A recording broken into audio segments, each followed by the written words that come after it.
세상에는 두 부류의 사람이 있습니다. 하나는 하나님 나라에 속한 사람이 있고 또 다른 하나는 이 세상에 속한 사람이 있습니다. 하나님 나라 사람은요, 하나님의 나라와 그의 의를 구하는 사람이고 하나님 나라와 그 영광을 구하는 사람입니다.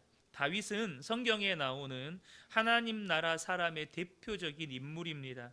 그는 수없이 이 세상에 속한 악인들에게 핍박과 어려움을 당했죠. 그런데 놀라운 것은 그렇게 핍박과 어려움을 당하는 가운데 그곳에서 하나님의 섭리와 영광을 보여주었다는 것입니다.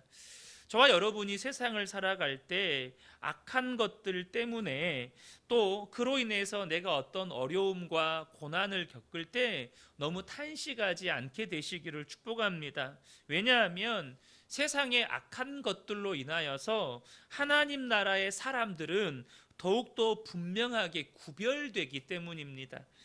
그래서 다윗은 오늘 본문 11절에 보면 그가 세상의 악인들로 말미암아서 정말 엄청난 어려움과 고난을 당하고 있는데 그 가운데 참 의외의 기도를 합니다. 11절에 보면 그들을 죽이지 마옵소서 나의 백성이 잊을까 하나이다, 이렇게 기도를 해요.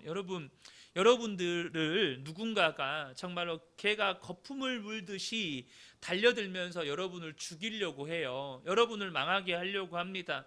그때 우리는 급한 마음에 하나님께 하는 기도가 뭡니까? 하나님, 저들을 다 멸하여 주옵소서, 저들을 벌하여 주옵소서. 여러분, 이런 기도가 나오잖아요. 그런데 다윗은 어떤 기도를 하냐면 그들을 다 죽이지 말아달라는 거예요. 이유는 하나님의 사람들이 악한 사람들 때문에 어려움만 당하는 것으로 끝나는 게 아니라는 것입니다. 오히려 그 악인들로 인하여서 바로 서게 되기 때문이라는 거예요. 악한 사람들로 인하여서 깨어서 기도하게 되고 하나님 앞에 겸손히 엎드리게 되고 거룩하게 구별된 사람으로 이 땅 가운데 서게 된다는 것이죠. 오늘 본문에는 하나님 나라 사람들이 어떤 모습으로 살아가는지 뚜렷한 네 가지 특징을 먼저 소개합니다. 그 첫 번째는 뭐냐면 기도의 삶을 산다는 것입니다.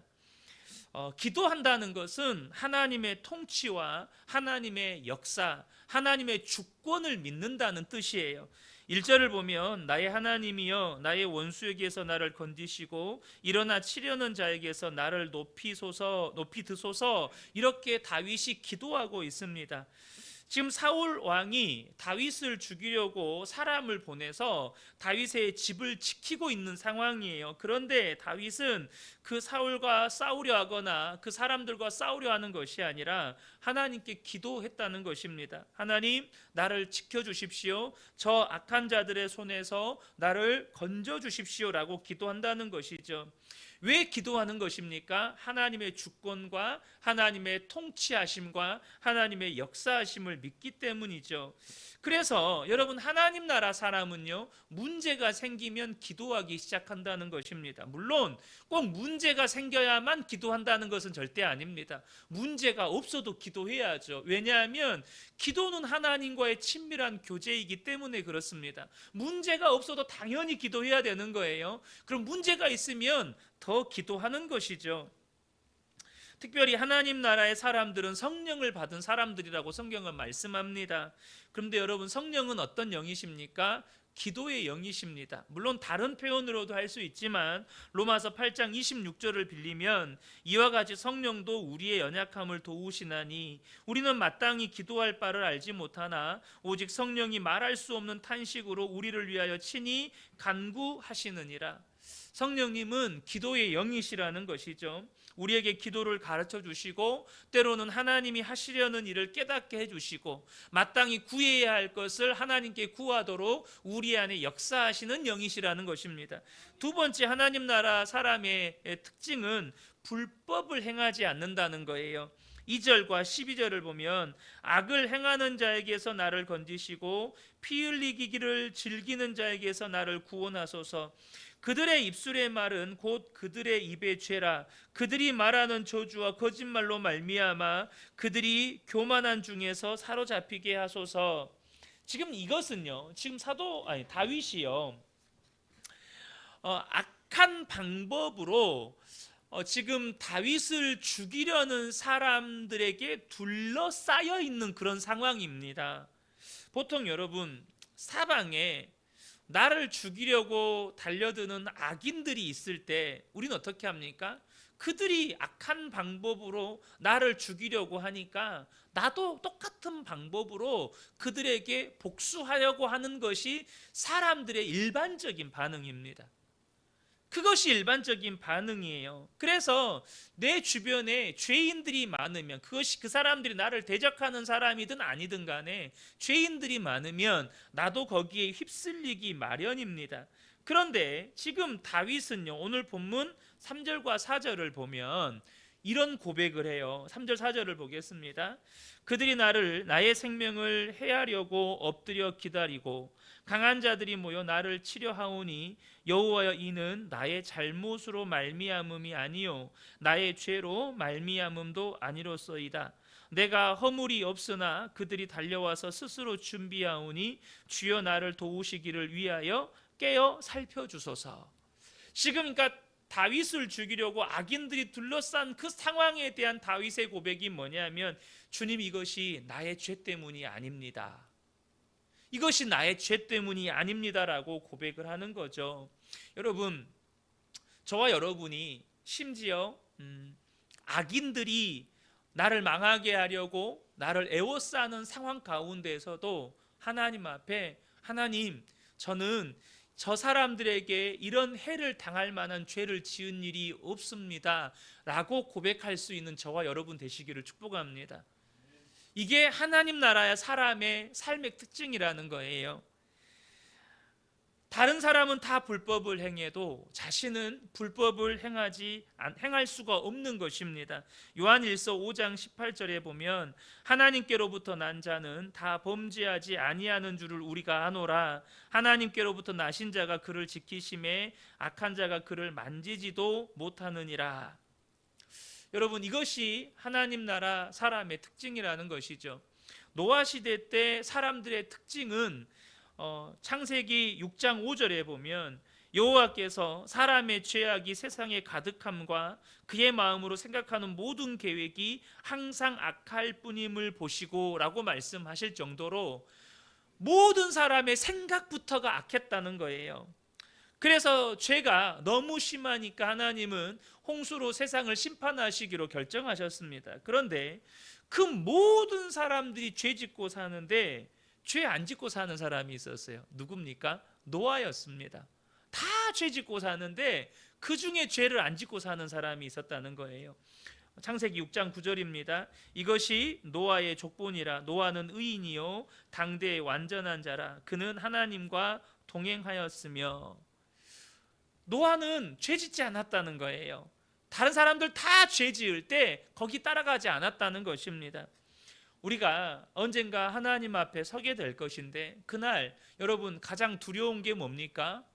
우리 주님으로부터 불법을 행하는 자들아 내게서 떠나가라. 나는 너를 도무지 알지 못한다. 이 말을 듣는 것이 가장 두려운 일 아니겠습니까? 하나님 나라에 속한 사람은요, 자기가 했던 일들이 예수님 앞에서 불법이라고 그렇게 드러나는 것이 가장 두려운 일입니다. 그렇지 않습니까? 나는 정말로 열심을 다해서 수고하고 헌신했는데 그 모든 일들이 주님 앞에서 보니까 불법으로 판명나는 게 가장 두려운 거예요. 그래서 정말로 내가 하나님 나라에 속한 사람이라면 내가 손해를 보고 또 내가 이루고 싶은 일을 이룰 수 없다 할지라도 불법을 행할 수가 없는 거예요. 세 번째 특징은 뭐냐면 사방에서 나를 죽이려고 하는 그 악한 자들이 아무리 강해 보이고 나를 죽이려고 달려들어도 두려워하지 않게 된다는 것입니다. 6절과 7절을 보겠습니다. 그들이 점으로 돌아와서 개처럼 울며 성으로 두루다니고 그들의 입으로 악을 토하며 그들의 입술에는 칼이 있어 이르기를 누가 들으리요 하나이다. 지금 여러분 다윗이 처한 상황입니다. 그러니까 다윗이 자기를 죽이려는 사람들을 어떻게 묘사하냐면 입에 거품을 물고 달려드는 개라고 묘사를 합니다. 그리고 그들의 입에는 칼을 물었다라고 묘사를 해요. 그만큼 다윗이 처해 있는 상황은 긴박했고 정말로 자기를 죽이려고 달려드는 사람들이 사방을 에워싸는 상황이었습니다. 그런데 다윗이요, 그 상황에 대해서 어떻게 고백을 하고 있냐면 8절을 보면 여호와여 주께서 그들을 비웃으시며 모든 나라들을 조롱하시리이다. 두려워하지 않는다는 거예요. 왜 그럴까요? 그 상황을 하나님의 시선으로 보고 있기 때문입니다. 사람의 눈에 인간적인 시선으로 그 상황을 보는 게 아니라 하나님 시선으로 보니까 하나님께서 그들을 비웃으시고 하나님께서 그들을 조롱하시고 계시다는 사실을 깨닫게 되는 거예요. 사랑하는 성도 여러분, 우리가 정말로 예수님을 바라보며 사는 것이 중요한 이유는 내 삶에 어떤 일이 일어나든지 내가 정말로 예수님을 바라보고 살면 그것들을 주님의 눈으로 바라볼 수 있게 되기 때문입니다. 주님의 눈으로 보고 주님의 눈으로 해석할 수 있게 되기 때문이에요. 그래서 본문 9절에 보면 다윗이 뭐라고 고백을 하냐면 하나님은 나의 요새이시니 그의 힘으로 말미암아 내가 주를 바라리이다. 계속해서 주님을 바라는 거예요. 주님을 바라보고 주님을 갈망하고 주님의 얼굴을 구하는 거죠. 이렇게 주님을 바라보는 삶이 일상이 되면 내 삶에 어떤 핍박이 오고 어려움이 오고 악한 자가 정말로 세상을 다 차지한 것처럼 보여도 흔들리지 않게 된다는 거예요. 왜요? 주님의 시선으로 바라보게 되니까. 10절에 보면 나의 하나님이 그의 인자하심으로 나를 영접하시며 하나님이 나의 원수가 보응받는 것을 내가 보게 하시리이다. 놀랍지 않습니까?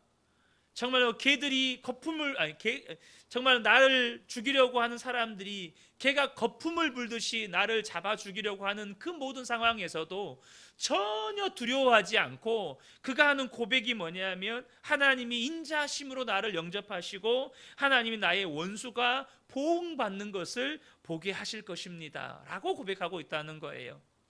그 다윗의 마음은 여전히 평강으로 지켜지고 있는 것을 우리는 보게 됩니다. 네 번째 끝으로 보면 고난 앞에서도 하나님 나라에 속한 사람은 찬송한다는 거예요. 16절 17절을 보겠습니다. 나는 주의 힘을 노래하며 아침에 주의 인자하심을 높이 부르오리니 주는 나의 요새이시며 나의 환난 날의 피난처 심이니이다. 나의 힘이시여 내가 주께 찬송하오리니 하나님은 나의 요새이시며 나를 긍휼히 여기시는 하나님이심이니이다. 여러분, 지금 다윗이 처한 상황이 어떤 상황이에요? 지금 다윗을 죽이려는 사람들이 정말로 개처럼 달려드는 그런 상황이에요. 그런데 이 상황 가운데에서 무슨 찬송이 나올 수가 있습니까? 그러나 하나님 나라에 속한 사람의 뚜렷한 특징은 고난 가운데서도 찬양한다는 것입니다. 바울과 실라가 빌립보 감옥에 갇혔습니다. 매 맞고 갇혔어요. 억울하죠. 선한 일을 하다가 갇혔어요. 그 빌립보가 어떤 지역입니까? 사도 바울이요, 아시아로 가려고 했는데 하나님께서, 주의 성령께서 아시아로 가는 것을 막으시고 마게도냐로 인도하셔서 처음으로 간 도시가 빌립보예요. 근데 그곳에서 복음 전하다가 당한 일이 뭐예요? 하나님의 말씀에 순종했더니 내 계획 다 포기하고 하나님 말씀에 순종해가지고 복음 전하다가 당한 일이 뭐냐면 매 맞고 감옥에 갇힌 일이었어요. 근데 바울과 실라가 거기서 뭐합니까? 한밤중에 하나님을 찬양합니다. 이것이 하나님 나라에 속한 사람의 특징이라는 거예요. 지금 다윗은 자신의 처한 상황에 대한 불평이나 원망이 없습니다. 억울하다, 괴롭다, 나 지금 저 사람들 때문에 상처받았다, 나 지금 시험 당했다, 이런 말이 없다는 거예요. 어떻게 이럴 수가 있죠? 만약에 우리가 사는 이 세상이 전부라면 세상에서 성공하고 편안하고 떵떵거리면서 사는 것이 여러분 최고의 가치 아니겠습니까? 그런데 영원한 하나님의 나라가 있고 우리 주님 다시 오신다는 것을 분명하게 믿으면 세상에서 편하게만 사는 것은 오히려 하나님 앞에서 부끄러운 일이 되는 것입니다. 하나님 나라를 위해서 헌신하고 심지어 순교한 성도들도 그렇게 많은데, 주님을 위해서, 하나님 나라를 위해서 한 번도 희생하거나 헌신해 본 일이 없이 어떻게 주님을 만날 수가 있습니까?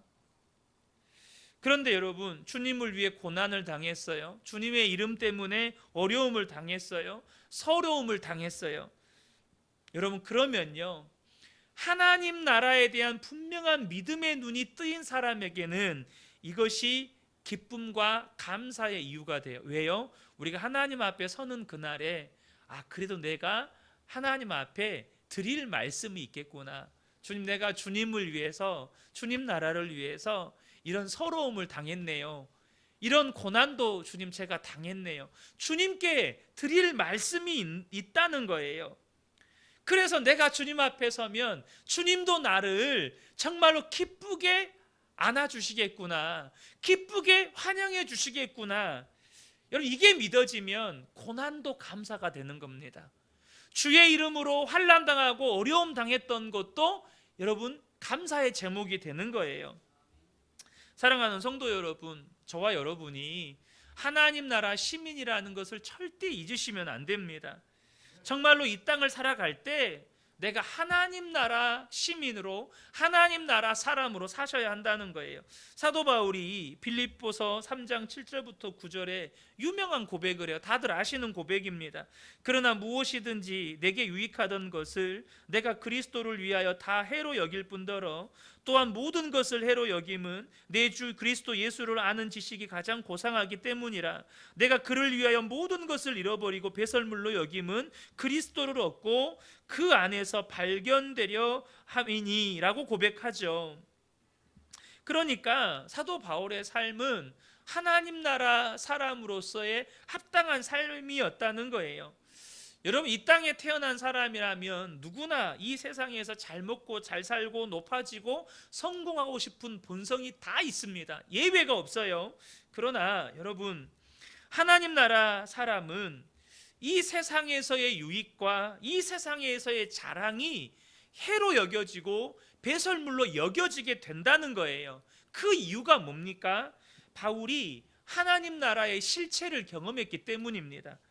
고린도후서 12장 2절부터 4절을 보면, 그는 14년 전에 셋째 하늘에 이끌려간 자라. 내가 이런 사람을 아노니 그가 낙원으로 이끌려가서 말로 표현할 수 없는 말을 들었으니 사람이 가히 이르지 못할 말이로다.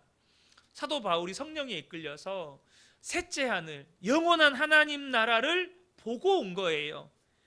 그러고 나니까 이 세상에서 그렇게 내가 로마 시민권 얻었다고 좋아하고, 내가 로마 시민권자였다고 좋아하고, 내가 바리새인이라고 좋아하고, 유대인 중에 유대인인 베냐민 지파였다고 자랑하고, 그랬던 모든 것들이 너무나도 부끄러운 거예요. 너무나도 하찮은 거예요. 이제는 하나님 나라에 비하면 배설물처럼 여겨지게 되는 것이죠.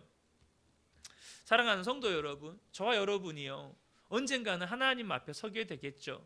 그날에 우리가 하나님 나라에서 어떤 위치에 서느냐가 중요한 것입니다. 하나님 나라에 들어가지도 못하고 오히려 밖에 버려져서 슬피 울며 일을 가는 사람들도 있어요. 몇 년 전입니다. 몇 년 전에 그 문재인 정부 때였던 것 같아요. 그 이제 배를 타고 이렇게 월남이라고 해야 될까요? 그 이제 월남한 북한 사람들을 이렇게 조사를 하다 보니까 이 사람들을 강제로 북으로 소환을 한 적이 있습니다. 강제 소환을 해서, 그 이유가 뭐냐면 그 배에서 살아남은 사람들이 다 살인을 저지른 사람들이었어요. 그러니까 이 사람들이 정상적인 루트를 통해서 탈북을 한 거였으면 이제 귀순을 받아주는데 다 살인 범죄자들이었습니다. 그래서 이 사람들이 다 판문점을 통해서 강제로 북송됐습니다. 그런데 그때 어떻게 됐는지 아세요? 그 사람들이 북한으로 안 가려고 얼마나 발버둥 쳤는지 몰라요. 왜요? 가면 사형이거든요. 가면 사형이거든요. 여러분, 우리가 하나님 앞에 섰을 때 그런 사람들도 있어요. 지옥으로 끌려가는 것이 두려워서 안 가려고 발버둥 칠 사람들이 있다는 겁니다. 우리가 하나님 앞에 서게 되면 정말로 하나님 나라에서 어느 위치에 설 것인가가 중요하다는 거예요. 제가 이 말씀 자주 나누잖아요. 그렇기 때문에 이런 말을 들으면 마음에 어떻게 보면 짜증날 수도 있어요. 왜냐하면 나도 하나님 나라 영광 좀 보여주시지, 나도 좀 보여주시면 사도 바울이나 다윗처럼 나도 살 텐데 안 보이는데 어떻게 그렇게 사나, 여러분 이런 질문이 생길 수도 있죠. 그런데 여러분, 한번 그런 마음 가운데 질문을 하기 전에 정말로 내가 하나님 나라의 영광을 보는 믿음의 눈을 열어달라고 하나님 앞에 얼마나 간절하게 구했는가, 여러분 이것을 한번 돌아보시면 좋겠습니다. 나는 정말로 하나님 나라의 영광을 정말 보는 믿음의 눈을 열어달라고, 정말 하나님 나라의 영광을 보여달라고 나는 얼마나 하나님 앞에 구했느냐 하는 것이죠. 여러분, 구하지를 않으니 보지를 못하고 깨닫지를 못하는 것입니다. 그런데 여기서 중요한 것은 하나님 나라는 미래에 다가올 나라만은 아니라는 거예요. 예수를 믿으면 우리 마음속에서부터 하나님의 나라가 시작이 된다는 것입니다. 예수님께서 누가복음 17장 20절 21절에 하나님 나라는 볼 수 있게 임하는 것이 아니요 또 여기 있다 저기 있다고도 못하리니 하나님의 나라는 너희 안에 있느니라 라고 말씀하셨습니다. 그러니까 하나님의 나라가 예수를 믿는 그 순간에 우리 마음 안에 임했기 때문에 중요한 사실은 이 땅에서부터 하나님의 나라를 경험하면서 살아갈 수 있다는 것입니다. 그래서 우리 안에 그러한 간절한 소원과 갈망이 있을 때 하나님께 구하면 하나님께서 우리의 눈을 열어주신다는 거예요. 17절에 다윗의 고백을 다시 한번 보겠습니다. 나의 힘이시여 내가 주께 찬송하오리니 하나님은 나의 요새이시며 나를 긍휼히 여기시는 하나님이심이니이다. 여러분, 이 구절을 읽을 때 그냥 은혜되는 구절이잖아요. 다윗의 신앙 고백처럼 들려지잖아요.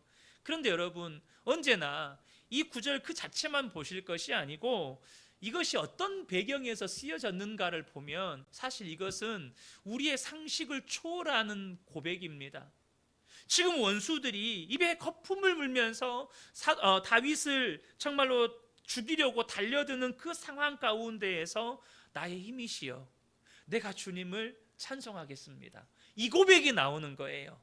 원수들이 나를 죽이려는 상황에서 어떤 분에게는 이러한 상황이 죽음을 앞두고 있는 상황일 수도 있겠죠. 우리에게는 다윗과 같은 전쟁의 때를 살고 있지 않으니까 누가 칼 들고 우리를 죽이려고 찾아오는 사람 경우는 만나기 힘들잖아요. 그런데 내가 시한부 인생을 살아요. 이제 정말로 죽음이 하루하루 가까이 다가와요. 죽음이 내 육신을 이제는 점점점 잠식해서 들어와요. 그때 내 속에서 그렇게 고백하는 겁니다. 나의 힘이시여 나는 주님을 찬송하겠습니다. 그런 고백이 내 속에서부터 터져 나오는 거예요. 어떻게 이런 고백이 되느냐는 거죠. 다윗이 비록 그 처지와 형편은 너무너무 기가 막히지만 하나님께 예배하고 찬송할 때 다윗은 하나님의 영광을 보는 것입니다. 우리에게도 이 영적인 믿음의 눈이 열려야 한다는 거예요. 누가복음에서 예수님께서 다시 오시는 날에 대해서 이야기하시면서 예수님의 걱정을 말씀하셨어요. 누가복음 17장 26절부터 30절을 보면 노아의 때에 된 것과 같이 인자의 때에도 그러하리라. 여러분, 이거 주님의 예언입니다. 노아의 때에 무슨 일이 있었죠? 홍수가 나서 사람들을 심판할 때까지 노아의 가족을 제외하고는 한 사람도 하나님께 돌아오지 않았어요. 근데 인자가 오실 때에도 그런 일이 있을 거라는 거예요. 물론 우리 주님 다시 오실 때에 한 가정만 구원 얻겠습니까? 예수를 믿는 많은 사람들이 구원을 얻겠죠. 그러나 노아 홍수 때 있었던 일들이 분명히 일어난다는 거예요. 그게 뭡니까? 노아가 방주에 들어가던 날까지 사람들이 먹고 마시고 장가들고 시집 가더니 홍수가 나서 그들을 다 멸망시켰으며, 또 롯의 때와 같으리니 사람들이 먹고 마시고 사고 팔고 심고 집을 짓더니 롯이 소돔에서 나가던 날에 하늘로부터 불과 유황이 비오듯 하여 그들을 멸망시켰느니라. 인자가 나타나는 날에도 이러하리라. 무슨 예수님의 걱정이 뭡니까? 성도들이 예수님을 맞을 준비가 전혀 안 돼 있다는 거예요. 그렇다고 무슨 큰 죄를 짓고 사는 거 아니에요. 그저 먹고 마시고 사고 팔고 집 사고 땅 사고 시집 장가가고 자녀들 교육시키고, 그렇게 이 땅의 것을 위해서 정신없이 살다가 우리 주님 오시는 그 날을 그냥 그대로 맞이하는 거예요. 아무 준비 없이 맞이하는 겁니다. 오직 이 세상이 전부인 것처럼 온통 이 세상의 마음을 빼앗기고 살다가 아무 준비 없이 주님을 맞이하는 것이 주님의 큰 걱정이었습니다. 여러분, 이런 일들이 우리 주님 다시 오시는 그날에 반드시 일어납니다. 저는 저와 여러분이 노아의 가족 되시기를 축복합니다. 정말로 그리 되셔야 합니다.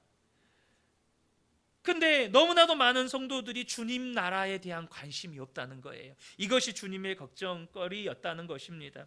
왜 많은 그리스도인들이 하나님 나라와 상관없이 세상에 매여 살게 되는 것입니까? 사도 바울은 배설물로 여겼다는, 이전에 유익하다고 여겼던 그것을 붙잡고 사는 거예요. 그것에 연연해 하면서 사는 거예요. 그것 때문에 시험 들고 그것 때문에 불평하고 원망하고 그렇게 사는 거예요. 도대체 왜 그렇게 사는 것입니까?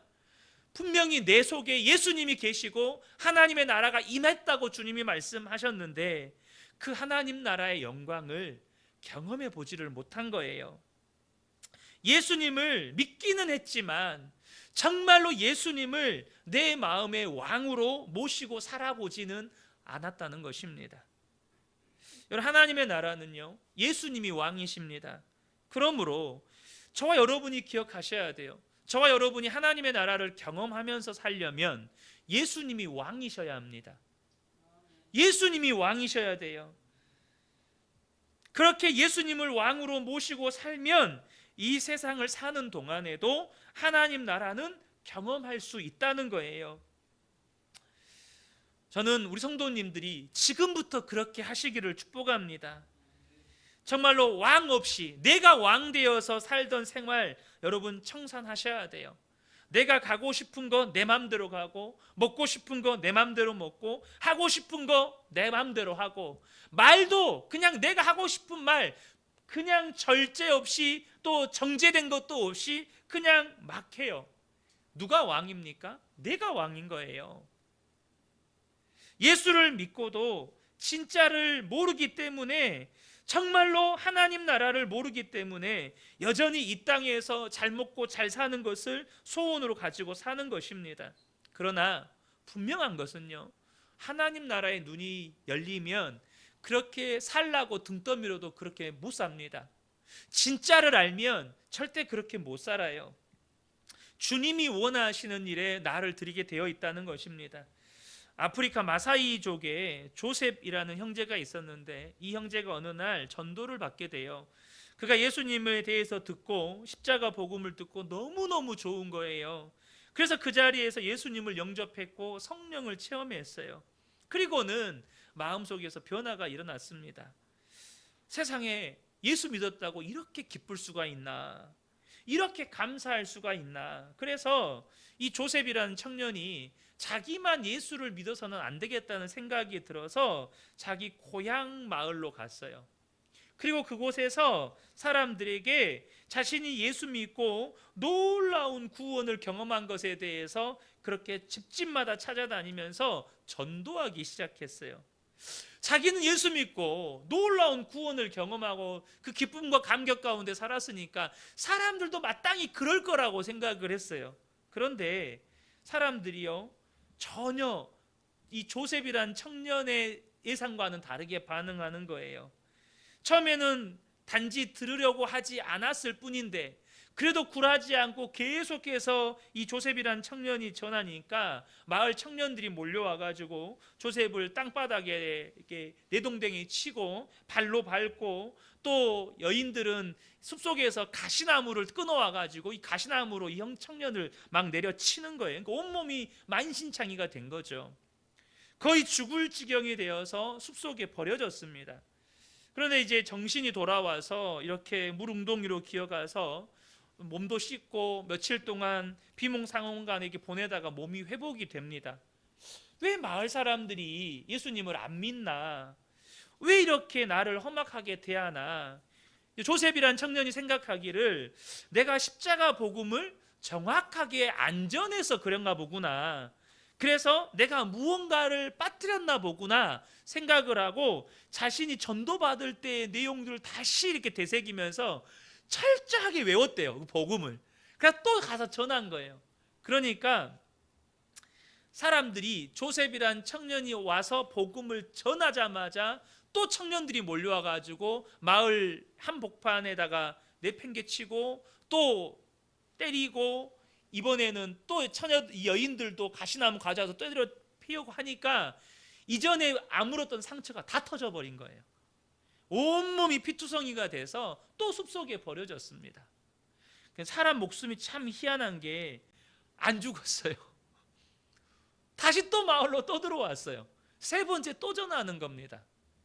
이번에는 마을 청년들이 정말로 죽이기로 작정을 하고 이 조셉이란 청년을 때리기 시작했습니다.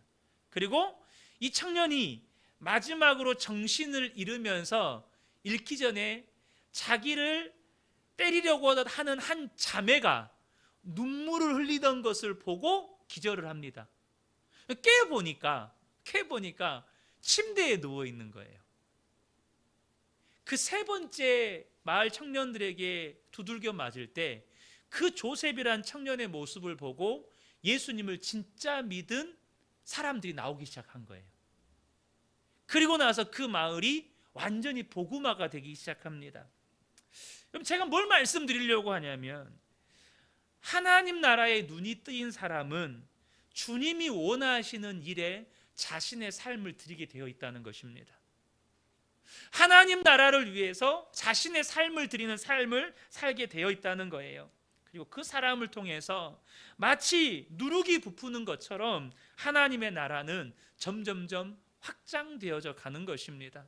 저는 우리 성도님들을 섬기면서 제 마음에 정말 소원이 있어요. 그게 뭐냐면, 멀리 말고요, 스케일 크게 말고요, 우리 성도님들이 가정에서 하나님의 나라를 경험하셨으면 좋겠어요. 내 마음에 임한 하나님 나라가 우리 가정 안에 온전히 임하는 거예요. 나를 다스리고 아내와 남편을 다스리고 자녀들을 다스리고, 그래서 가정 안에서부터 평화가 임하고 하나됨의 역사가 일어나고, 정말로 하나님 나라의 꿈을 서로 이야기하고 정말로 하나님을 함께 이야기하고 노래하는 그런 하나님의 나라가 우리 성도님들의 가정 안에서부터 일어났으면 좋겠어요. 가정에서부터 이게 경험되어져야 열방과 민족을 꿈꾸죠. 아, 정말로 되는구나. 하나님의 나라가 가정에서 이루어지는구나. 하나님의 나라가 정말로 내가 일하는 일터에서도 이루어지겠구나. 근데 내 삶의 현장에서 경험해보지 못한 하나님의 나라를 어떻게 열방과 민족 가운데 하나님의 나라가 임할 것을 꿈꾸겠어요. 저는 우리 근혜교회 모든 성도님들이 정말로 이제는 나는 하나님 나라 사람이다, 하나님 나라 시민이다 분명하게 알고 정말 하나님 나라를 삶의 현장에서 온전하게 누려가시는 우리 복된 성도님들 되시기를 예수님의 이름으로 축복합니다. 아멘.